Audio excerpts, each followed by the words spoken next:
There on the subway, I nearly had a breakdown. A few weeks later, somebody wore your perfume. It almost killed me. I had to leave the room. It's just another day, and it's not over till it's over. It's never over. It's just another day, and it's not over.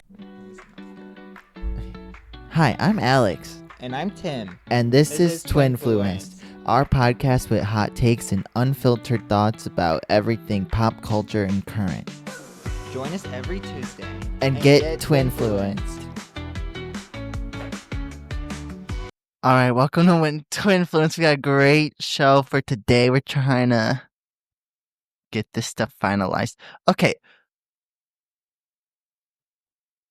So first we're going to start off the show. I had just gotten back from, last week we had a special edition of Twinfluence because I was on vacation. I was in Yellowstone. For the listening audience, here's some pictures of my trip in Yellowstone. It's very beautiful there. Loved it there. But yeah, so that's why I had a special edition of Twinfluence last week. Because it was pre-recorded, the friendship episode. Hope you liked it. About the trip. Am I gonna talk about the trip? What was there to talk about? What did you do? What did I do? What was your favorite part of the trip? We saw moose. We saw. We went up mountains.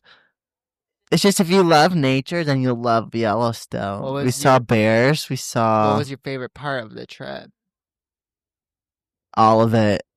On a move to Idaho now. Was the food good? The food was really good. What kind of food did they have? Mexican. They had Mexican food? There's a lot of Mexicans there. There are. They speak Mexican and everything. Or Spanish. Wow. I wouldn't think that. I know. Was there a lot of Western culture then? No. No? Not really. I mean, for the tourist stuff, but once you in the actual places, no. So what would you recommend for people going out that way to do? Go to Yellowstone. Was that the park? That was the highlight of it? It's the only thing to do. I thought Go horseback riding. It was really fun. I thought you were gonna camp at the park. No. Was that too expensive? I don't think you're allowed to stay there at I night. think you can But get you a can- lodge. They have you could stay. They have hotels in the park. But we didn't But do you that. only went there twice. Yeah.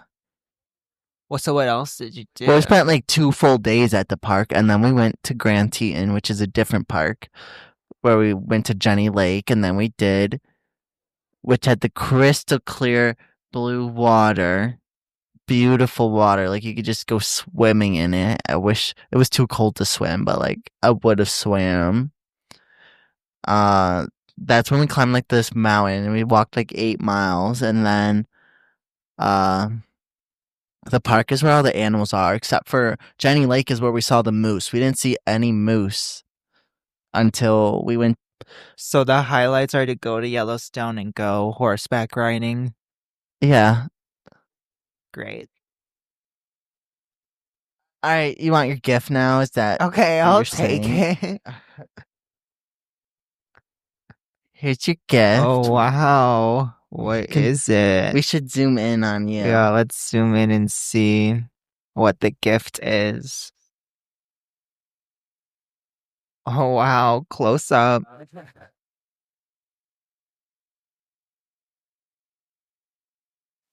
Oh my gosh, it's so cute. It's bears. I love bears, and they're black bears. There's I don't know, are they family or friends? Who knows? But they're cute. Thank you. You're so welcome. I'll put it right on the table. Okay, great. Right next to our Keke Palmer book, because we're breaking down Keke Palmer's episode today. Let me fix the camera. Yeah, you're not in the camera angle. All right, later this episode, guys, we are breaking down Keke Palmer's Master of Me book for Twinfluence presents the Twinfluenced Book Club. So hopefully you read it. If you didn't read it, hopefully you're going to listen along and hear We didn't either. We did. Hear everything we have to say. But first, we want to start with some news. Yes. News of the week. So first I want to start with going way back about 2 weeks ago, our episode 3, and I was really excited to announce Taylor's version of Reputation. And of course, as you know, Taylor's version Reputation has not come out. And even more, as you know, Taylor Swift was not at the AMAs. But, and so of course, it's a great disappointment that again, we were clowning and this didn't happen. But at the same time, I'm very happy because she did announce that Taylor Swift now owns all her masters. And yes, I know this is way old news, but this is my show. It's not that old. And I get to talk about what I want to talk about on my show. I'm just really happy for her. And I was thinking of writing a letter of my own thoughts and reading them here live for everybody. Well, I'm glad and maybe get a little emotional. But even just thinking about doing that gets me so emotional because of it's just like everything she's gone through. And it's really just been like a 6-year struggle to try and get these records, and she finally has the rights to them. I couldn't be happier for her and everything, her successes, and to think that I was a part of that because I got to go to the Eras tour and pay her, $800.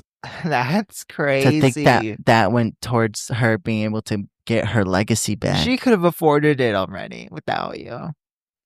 She only became a billionaire after the Eras tour, I guess. I have thoughts as well on it. Okay. I think it's good for her, I guess, that she got it back.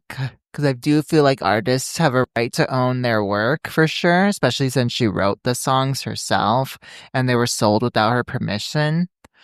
And I'm glad that we can listen. Well, they were sold without her having an opportunity to. She wasn't offered the opportunity to just buy the records herself.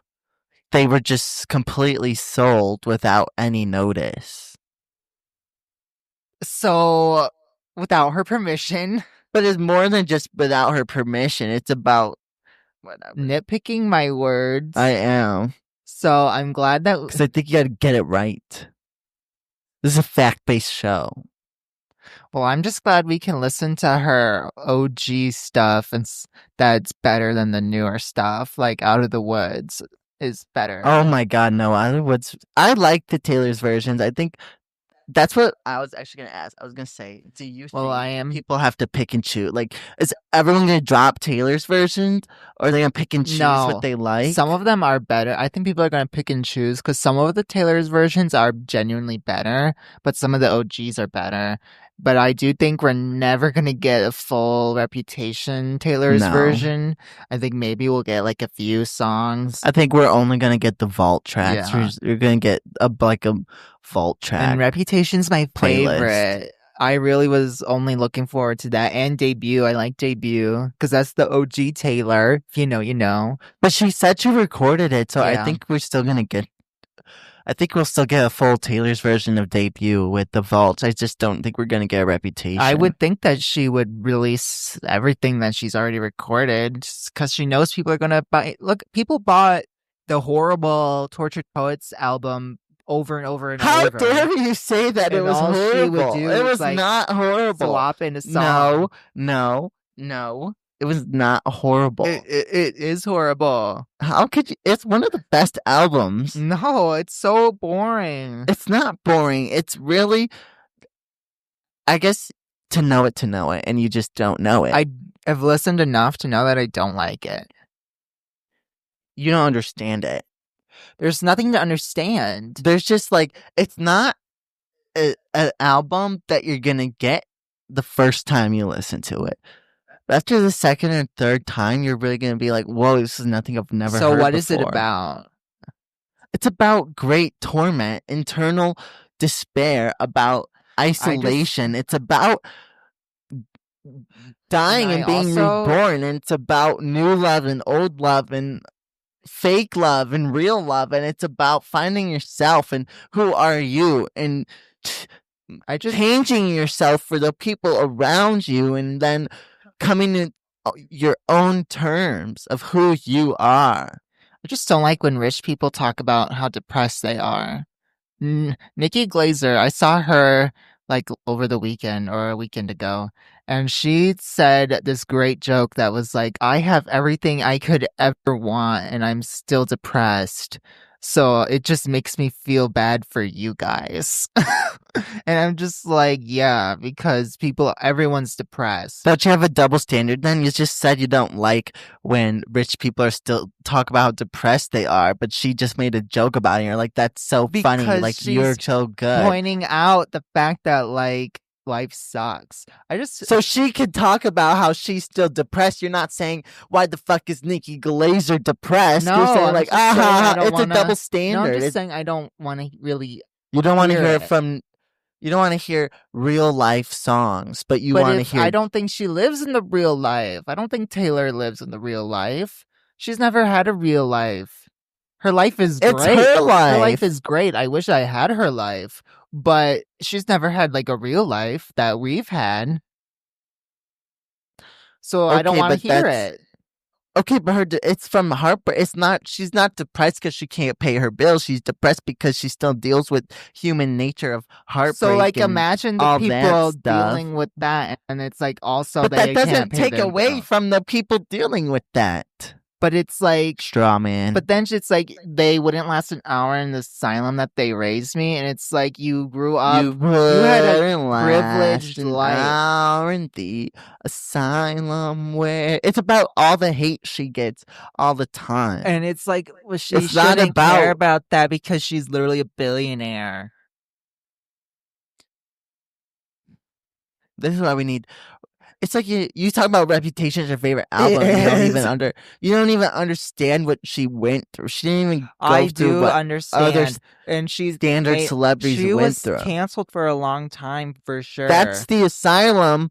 That's the whole. That song is responding to what you're trying to argue right now. You're trying to say she doesn't deserve to criticize anything because of where she's at in life. And her whole point is you don't understand life even. You wouldn't even have been able to go through what I had to say go she can't through. criticize stuff. She rebuilt herself based on integrity. Well, and taking advantage of parasocial relationships on the internet. Yeah.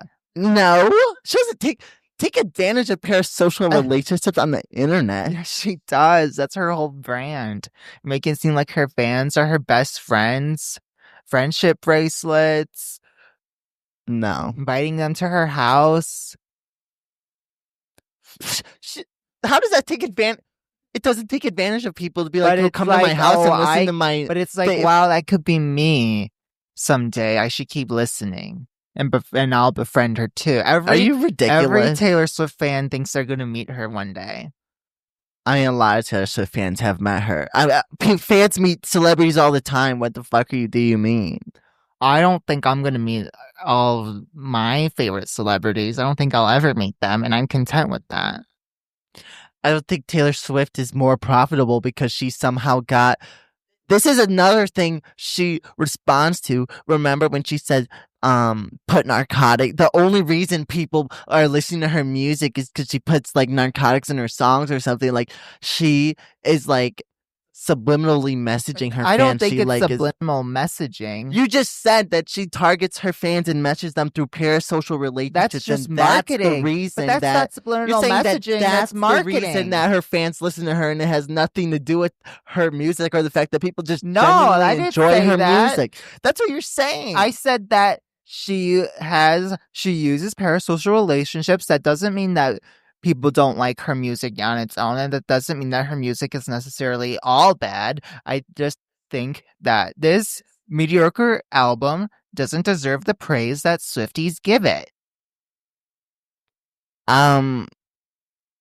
I think you're wrong. I think it deserves all the praise that it got. I think it was a great album. I think the single she picked, like Fortnite, it should not have been a single, And but for a fortnight there, I think you're just a hater, and you're I'm just not gonna. a hater. You're born to hate. You're gonna I don't- die hating. You're gonna. Let me You're clear gonna this be up. in your little coffin. No. You're gonna be like, this coffin's not big enough. Okay, if I was alive and conscious, I probably would say that.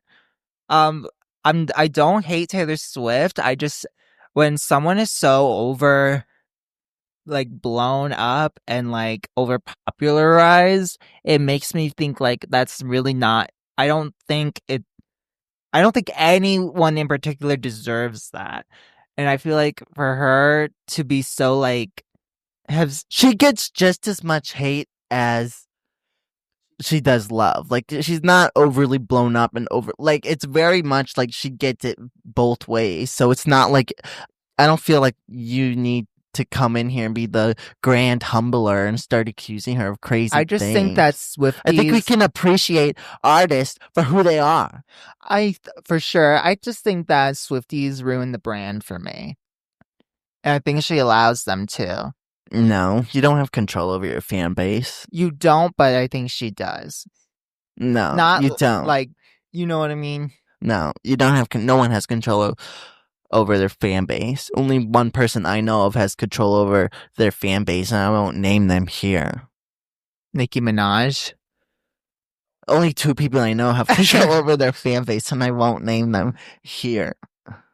So another thing I want to say is, everybody knows, or maybe you don't know, because maybe you don't care. Jeff Bezos and his astronaut girlfriend. She's not an astronaut. What the fuck is Lauren Sanchez? They're like, Crazy. there's always these stories, her and her bachelorette party were like, or bridal party or whatever, were like partying on the yacht, but it was like it was the small yacht. It wasn't his big super yacht. It was his yacht's yacht, because apparently Lauren Sanchez and her girlfriends aren't allowed on the actual yacht. They have to confine themselves to the yacht's yacht. Have you heard about that? That he doesn't like them on his real super yacht, so when they go out, they have to be confined on the yacht's yacht, which like parks in the yacht or something. What's your point? My point is, these fucking people, Rich people eat the rich. no, it's not even rich people. It's about these. They're so vain. They use their money to show off their vanity in such a annoying way that's like, we get it, you think you're cool, and you really, really want us to think you're cool, but we don't give a fuck about you, for real. And all this to say, they're supposed to be getting married at the end of the month, and At the end of the month? yeah, I'm pretty sure the end of the month in Didn't he, Italy. Oh wow, I don't think they're going to. My prediction is the wedding's not gonna happen. This is not gonna go through. She's really ugly. Oh my! I don't think she's that. Have you seen him? They're He's both pretty they're ugly. both ugly. I don't think she's ugly at all. She just got too much work done. She has a lot of work, but that's like his MO. Is he is like the one forcing her to do all this work, according to my sources. Your ChatGPT. My insider sources. That's all I had to say about my that. I thing really is don't think that- the wedding is gonna happen. I think that I agree with you. Like, Are you done? I am ready to move on. Yes. Yeah, I don't think she looks that bad. I think. Let's insert a photo and we'll let you guys be the judge of that. Now I want to introduce my new segment called "You Can't Say That." This is the segment where we break down something that apparently in today's society you cannot say. We live in Oh, a society. This is America.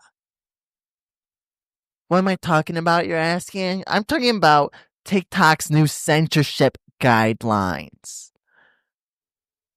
New? It's not new. It is new. I've never seen this before in my life. Recently, I commented on I think it's new. I don't care when it comes out. It's now newly affecting me, and I got a problem with it. That's your MO. You only care when it personally affects you. So I That's commented. the problem with the world. I made a really funny comment on a post about a blue jay because for those who just listened to our last episode, I would be a blue jay if I had to be an animal. So I commented and I tagged you and I was like, I used the word bitch, but I wasn't calling anybody. I have a screenshot. I'll show the screenshot for the watching audience. TikTok immediately pulls it down and flags it. I appeal it. Silence. There's no. Meanwhile, you could go through the images of like penises on TikTok and dildos. But the word bitch is too much. And then when we posted that clip of me shitting on TikTok Shop, they had that in review for like 20 minutes. It's the longest they've had one of our videos in review. Yeah. And I think it's because we were talking about the TikTok Shop. And then when you commented on the Nicki Minaj thing, it like hid your comment. When you were like, which one? The one when you were like telling the Barb something about. Let me pull it up. My point is, this is America, TikTok. So you take your communist censorship and you leave it in communist China. Here we say what we want to say. To censor something before anyone's even seen it is so crazy. Like, just because it's a bitch. Use your censorship for, like, actual horrible things that shouldn't be on TikTok. Like dildos and naked pictures of penises. This is your Nancy Grace moment. This is because nobody wants to see that, but people think it's funny. You could say bitch. You could say fuck. And so to TikTok, you know what I have to say to you? Censor this, TikTok.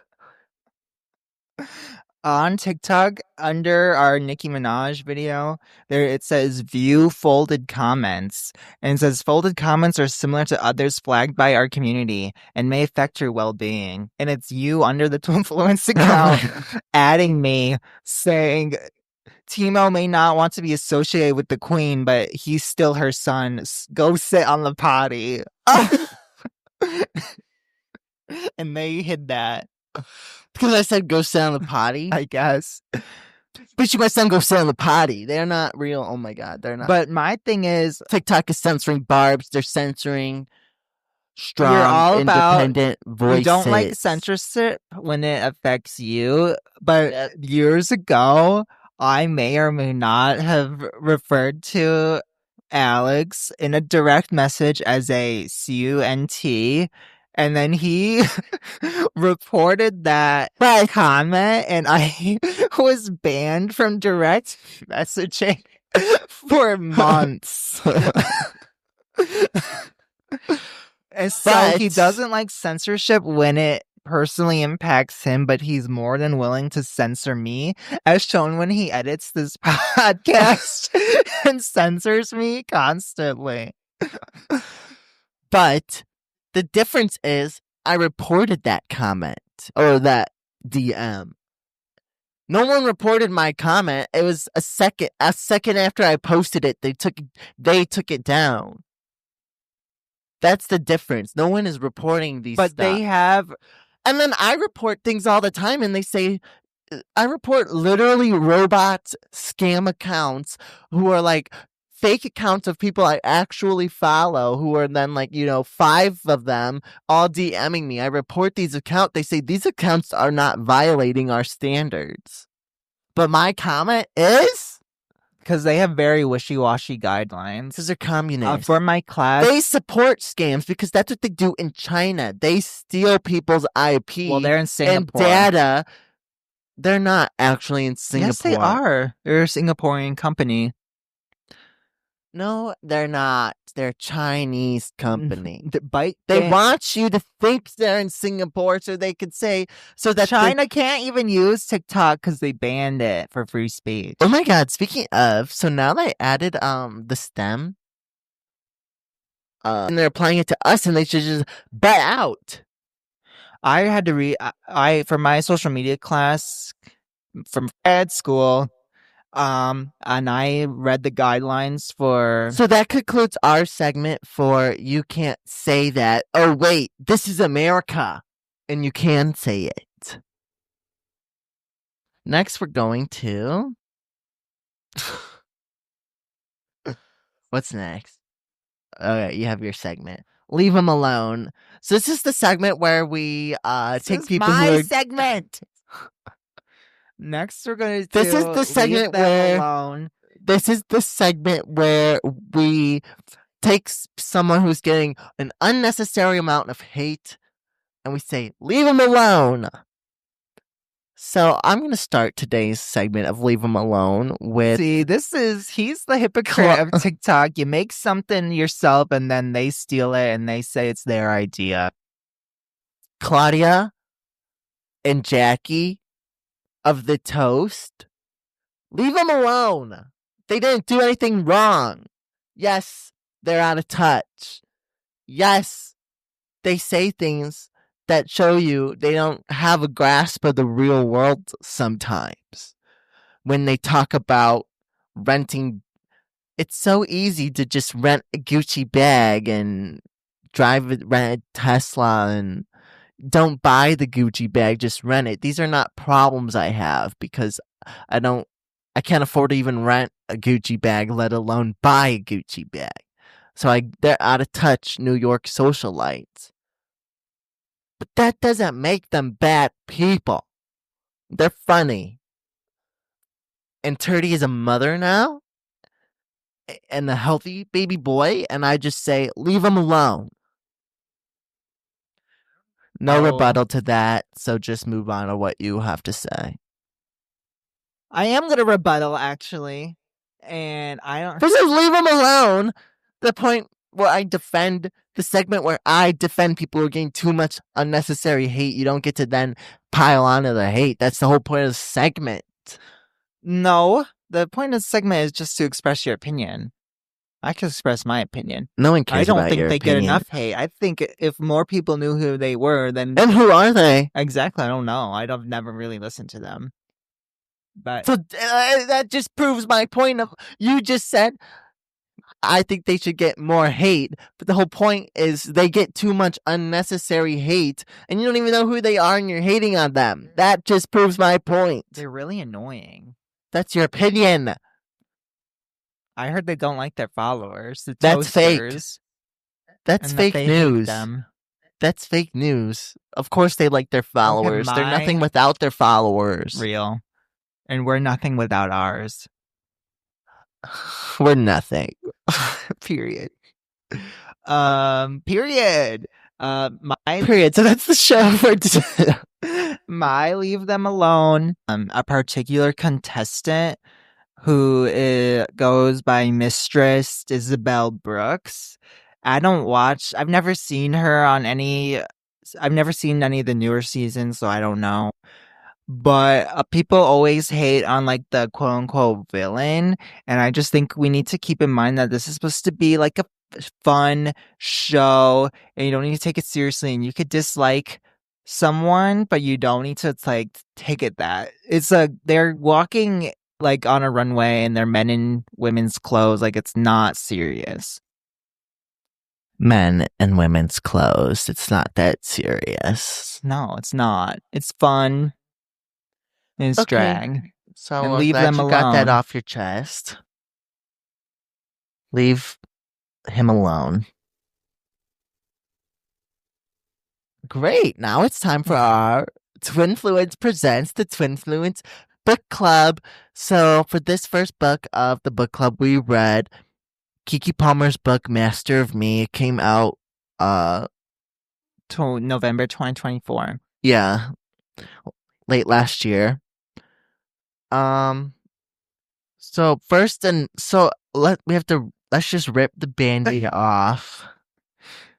We read this book before we get into the nitty-gritties of impressions, what we loved, what we hated. Let's just make it clear to the audience, to those who maybe who haven't read it yet, who maybe consider reading it and those who are immediately thinking this because they did read it. And that is, this book was clearly a money grab. Yeah. It was a There's no substance. quick book for a quick buck. And that's really disappointing. It definitely was. I feel like there's no substance in this book. She only vaguely touches on personal stuff. And she has so much personality. She and you changes don't the see any of names. it. She references pop culture moments that she was obviously a part of, which everybody knows about because she's the Keke. But then she's referencing these moments and she's changing people's names. And it's like, we know exactly who you're talking about because we know when this happened, when it happened. And now you're writing in your book and you changed the names to Brenda and Barbara, but we know exactly who the fuck She was like Brenda and Barbara are because we know this story when it first happened. But she said Brenda. I'm like, Brenda's song? Like, No. Like, it's just bullshit. Like, it is. we know who you're talking about, so just name the names. It is. And there's a lot we could say about this book in a bad way. There's just, I don't know, did anything in particular stand out to you? So here's the first thing that stood out to me, and that is, of course, Keke is from the south suburbs of Chicago. Yeah. That is where we're from. Shout out Southside, shout out. She didn't name the suburb. Robbins. Oh, no, well, her mom was from Robbins. She said she's also from Robbins. That's where she grew up. Oh, I thought she just said her mom was from Robbins. I think they both are. Well, then the internet said that Kiki's from Harvey. Right. Which is also like, not Robbins. Right. Robbins, I don't think is a suburb, is it? Not to my knowledge. Robbins, she said, was a small town. But Harvey. But Harvey, I know where that yeah. is. Yeah, Harvey would make sense. That's a suburb of Chicago. Oh, Robbins is actually really close to us.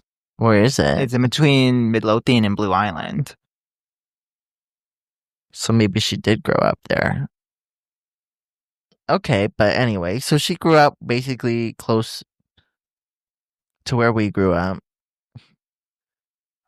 She talked about like moving back to Chicago and her family and stuff like that, but she vaguely mentioned I know she had another book, so I don't know if she just talked about it more in this first book. Like, she vaguely referenced sexual abuse trauma. Yeah.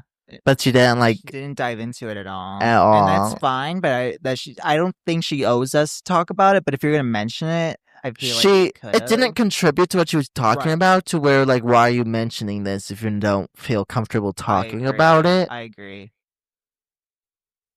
Because it didn't.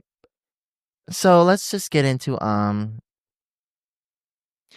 feel like she vaguely talks about different moments of abuse throughout her life, but then she doesn't dive into it.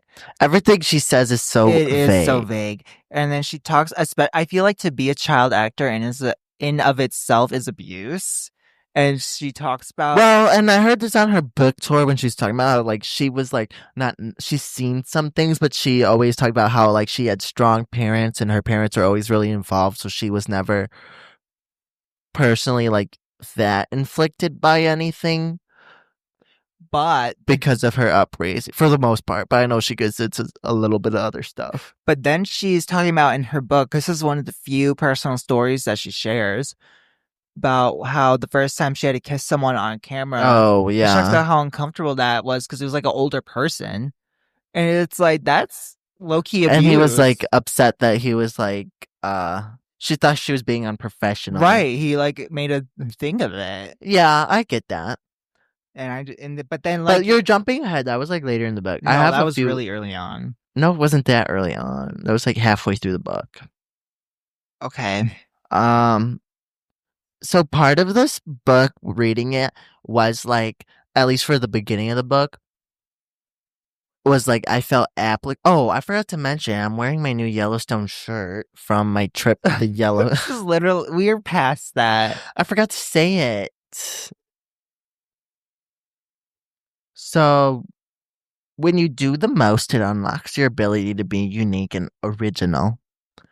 This made me think of like this thing about on TikTok. They say just post that cringy video because I feel like that relates to us because we're trying to make this podcast successful. And it's like sometimes we hold ourselves back with like how we look or sound or like what we're talking about. Or like maybe this isn't something I want to post. It. Sometimes like just post it.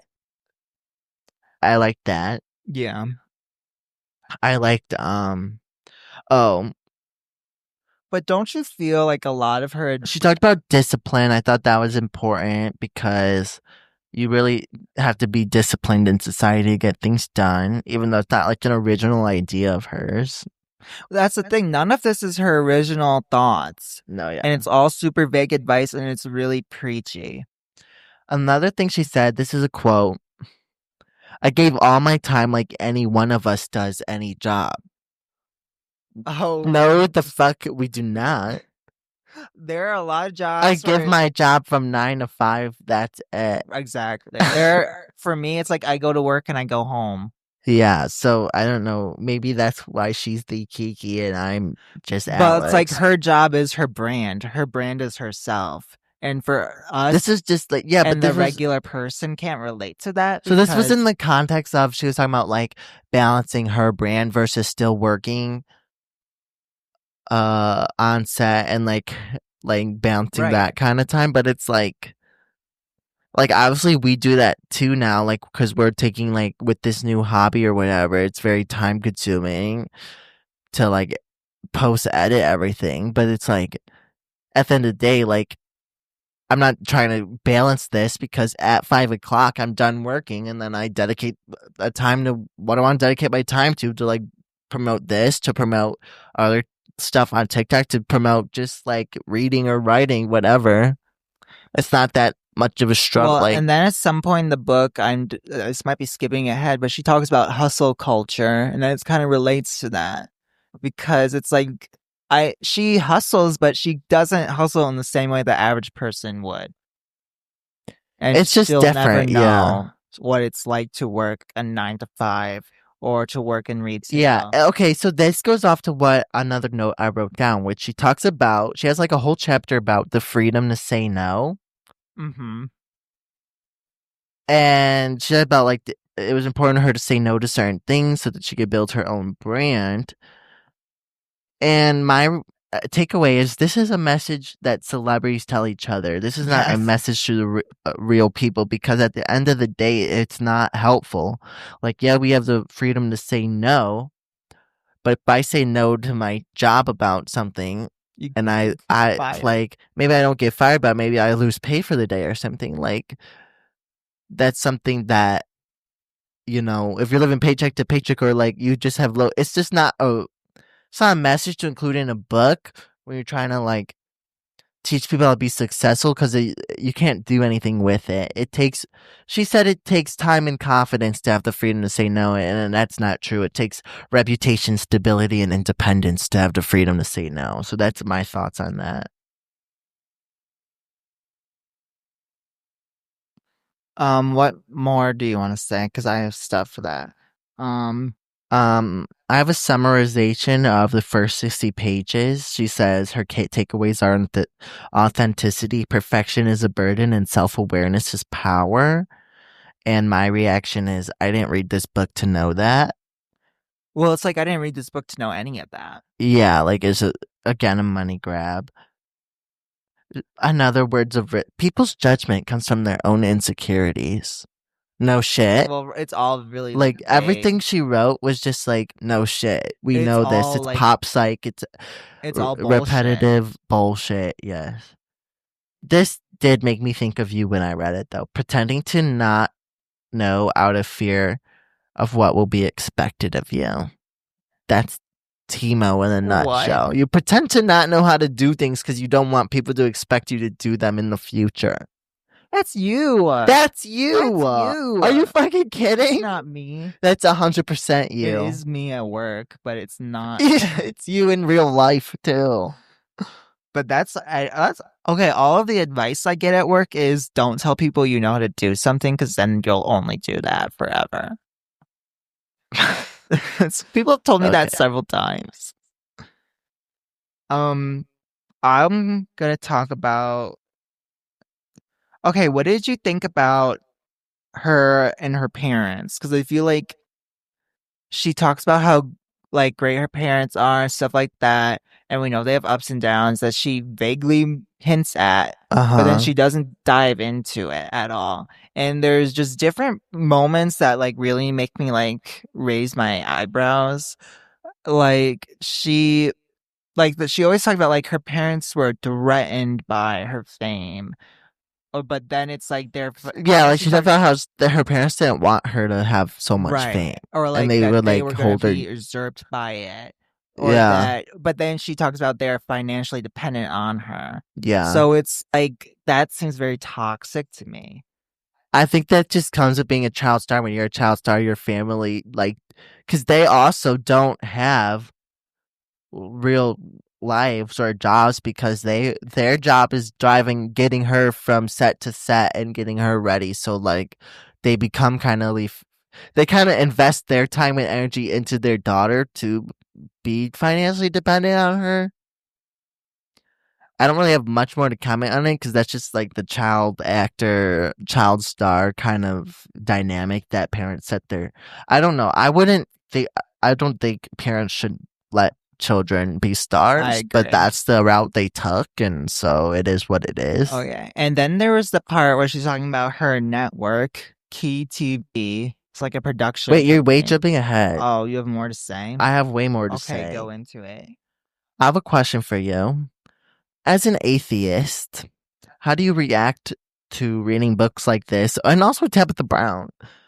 But Kiki too, speaking about they know their purpose from God. I skipped those parts. You skip. Oh my god, that's like a big central part of this book. I Is skipped a lot of those parts because I was like, and I even can't Tabitha relate. Brown. It Okay, was when Tabitha all Brown, about her book. Was okay, let's compare the books. Tabitha Brown's book was really good, and it was not to be like comparing no, not to compare to black women, but but I only read Tabitha Brown's just the first book off the top of my head that he read that is heavily focused on God. it's really it. I think it's just because it's really big for her, and same with Kiki. Like, I don't think for Kiki, it didn't really bother me. It was just like I can't really relate to it, so I'm gonna move past this chapter. And then for Tabitha, it was like she went on a whole thing that was like, it doesn't matter if you believe or not. It doesn't matter if you go to church or not. It doesn't matter if it's just like good energy or good vibes or prayer or whatever. And I appreciated that. And that's Because why I Tabitha like Brown had like, Tabitha. then she had like the whole chapter about the Holy Yes. Spirit. I loved that She chapter. has a whole chapter about the Holy Spirit. She had a whole chapter about Yeah. how she doesn't go to church anymore, but she still believes in God. She had a really good book that actually showcased like in detailed moments of her life and intertwined with personal life lessons that were actually like personal. Well, Not to compare no. books. But another thing, another note I made. So I read this book on my first class flight home, where I got a bunch of wine served. And important note: this book is more enjoyable with wine. Probably. There were little snippets that were like I felt encouraging to like us trying to grow our platform and like just like working in general, like trying to like hit your goal. But there's like Yeah, but again nothing original. It was not original. So here's another point I want to make before you get, and we could get to the KTV. Okay. We have to. So she's talking about in this one chapter about multimillionaires are not really, or she didn't say that. She's talking about people in the industry, aka the multimillionaires. She said people in the industry, people think that people in the industry are well off and rich and stuff, but it's really not the case because we have to spend money to make money.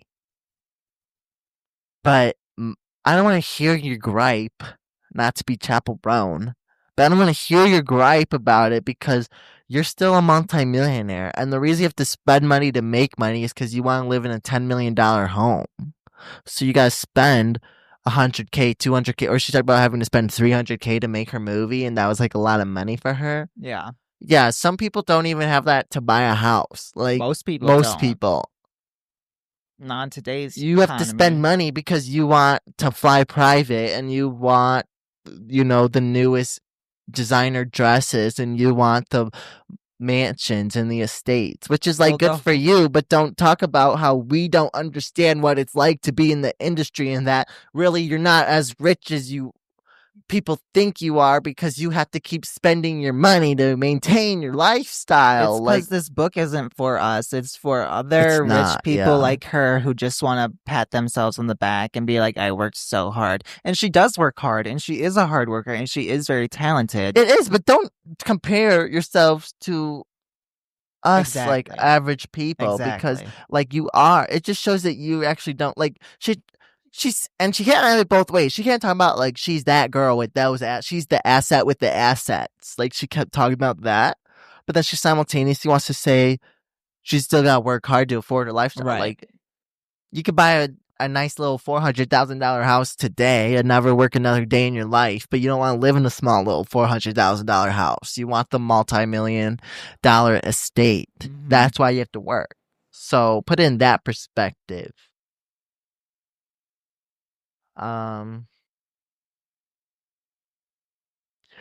She's never broke when she has people that love her and care about her. I'll take the money. No, literally. I would take $1 million and never talk to my family again if I could. Not because I don't like my family, but if I had to choose between the two, you know? Yeah.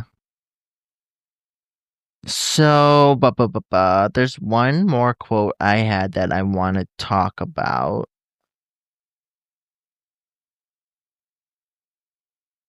So when she was talking about like this is why I couldn't hear you, because you don't talk into the microphone.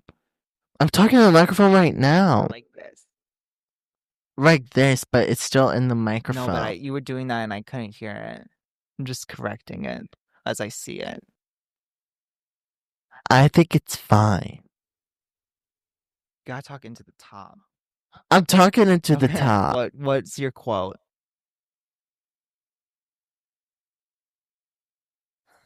He's mad at me.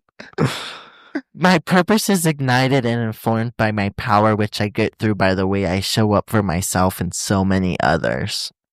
Yeah, I was like, that's bullshit.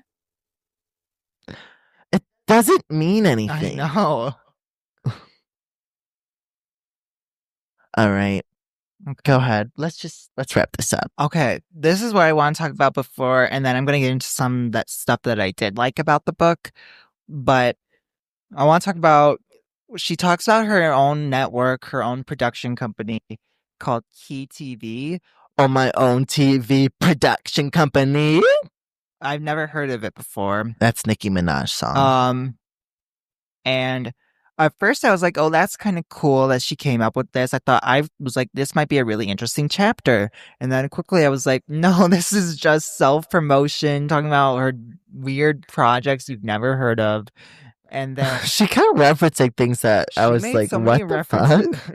Do y'all remember that limited series? Do y'all remember the limited TV series Swarm? No, bitch. No, I've never heard of that it. in my life. Yeah, she makes a lot of references to stuff we've never heard of. But she brings up this girl band she created called Diva Girl.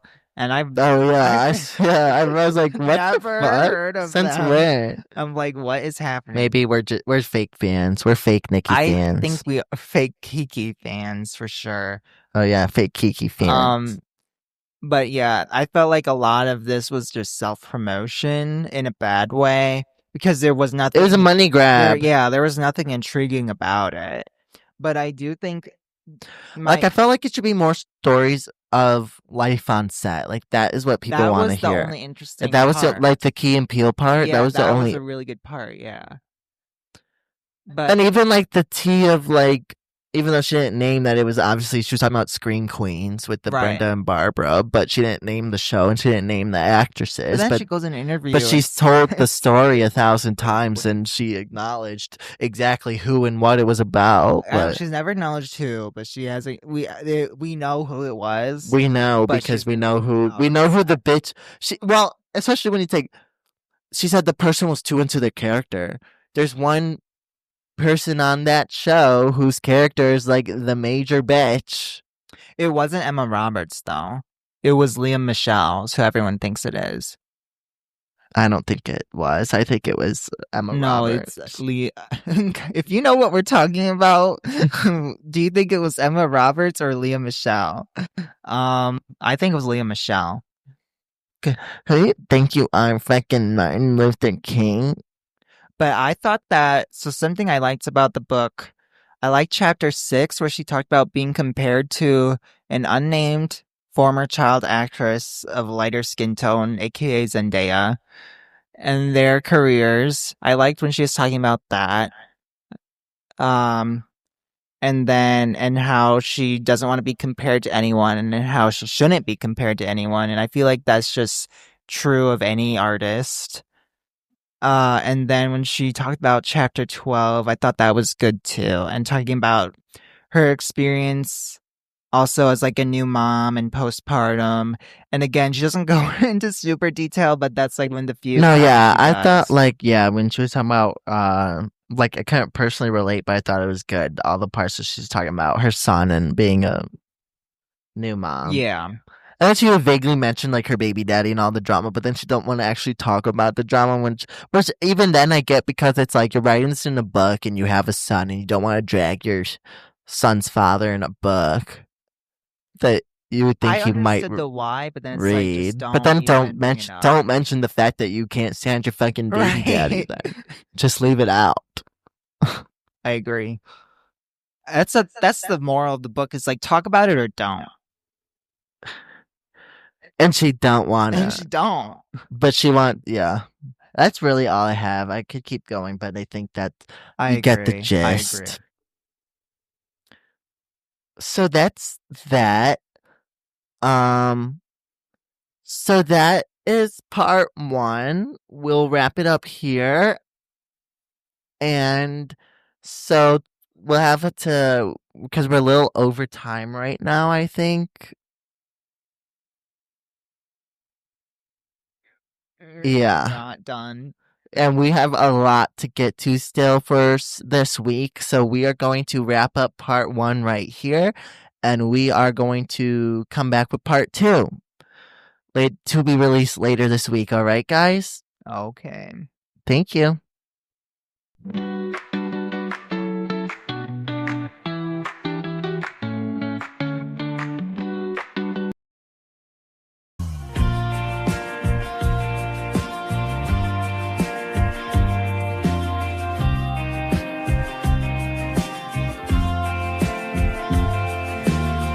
I saw